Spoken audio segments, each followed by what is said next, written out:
And it all goes back to, the way that people are voting, the way that people are so um, leaning towards nationalism and being stuck on America as being this great country really speaks to the way that they look at apostles and prophets and the false teachers of today, because it's all about the shiny. It's all about the emotional, the spectacular. It's just a push towards what they think is this grand thing that they can worship.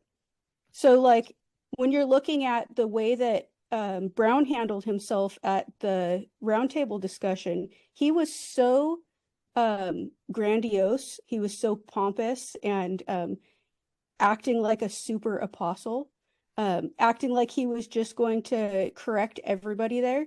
Um, he was saying, at one point, he said, "You're not allowing me to help the discussion because you've gotten into defensive mode, and all you're going to do is keep cherry picking, giving fuel to the fire of the critics rather than helping.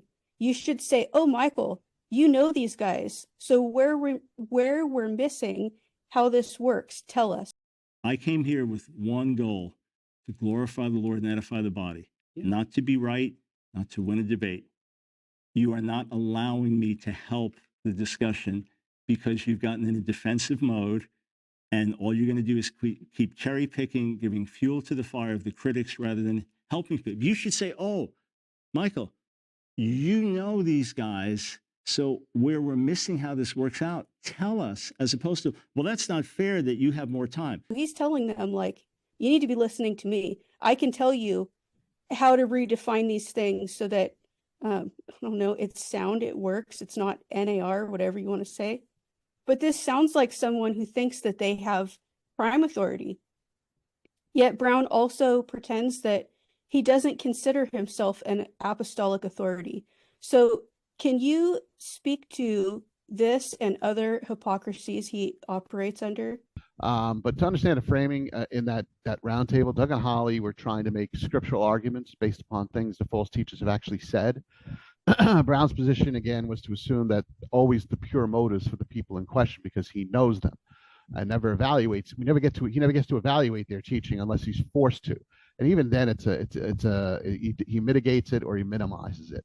So I remember that when he and Chris Roseborough were talking about Jennifer LeClaire's sneaky squid spirit. And he made some kind of a tortured argument about Leviathan being in the Bible and who are we to say what LeClaire saw. In the first roundtable, he did the same thing with Storm's claiming that the absurd notion that Jesus was playing a saxophone at the foot of the bed of Kevin Zadai this is the God can do anything argument. And yes, God can do anything. That does not necessarily mean, though, that he did.